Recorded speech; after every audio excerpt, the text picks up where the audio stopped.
ఐపీఎల్లో match number 22 Punjab Kings versus Chennai super కింగ్స్ల మధ్య ఈరోజు జరగనుంది. ఈ మ్యాచ్ ఈరోజు మంగళవారం ఏప్రిల్ 8న సాయంత్రం 7:30 గంటలకు చండీగఢ్లోని మహారాజా యాదవేంద్ర సింగ్ ఇంటర్నేషనల్ క్రికెట్ స్టేడియంలో ఈ మ్యాచ్ జరుగుతుంది. అయితే ఈ పిచ్ రిపోర్ట్ చూస్తే ఈ విధంగా ఉంది. మహారాజా యాదవేంద్ర అంతర్జాతీయ క్రికెట్ స్టేడియంలోని పిచ్ బ్యాటర్లకు అనుకూలంగా ఉంటుంది మరియు అధిక స్కోరింగ్ మ్యాచ్ జరిగే అవకాశం కూడా ఉంది. అయితే పేసర్లు మరియు స్పిన్నర్లకు కూడా ఈ వేదిక వద్ద సహాయం పొందవచ్చు. టాస్ గెలిచిన జట్టు ఈ మైదానంలో చేజింగ్ తీసుకుంటుంది. ఇది ఇలా ఉంటే ఈ రెండు జట్లు ప్లేఆఫ్ అవకాశాలు చూస్తే ఈ విధంగా ఉంది.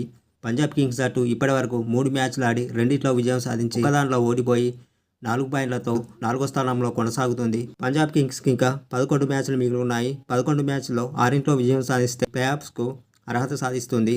అలాగే 5 విజయం సాధిస్తే రన్రేట్ ద్వారా ప్లేఆఫ్స్కు అర్హత సాధిస్తుంది. అలాగే చెన్నై సూపర్ కింగ్స్ ఇప్పటివరకు 4 మ్యాచ్లు ఆడి ఒకదాంట్లో విజయం సాధించి 3 ఓటమి పాలై 2 పాయింట్లతో 9వ స్థానంలో కొనసాగుతుంది. చెన్నై సూపర్ కింగ్స్కి ఇంకా 10 మ్యాచ్లు మిగిలి ఉన్నాయి.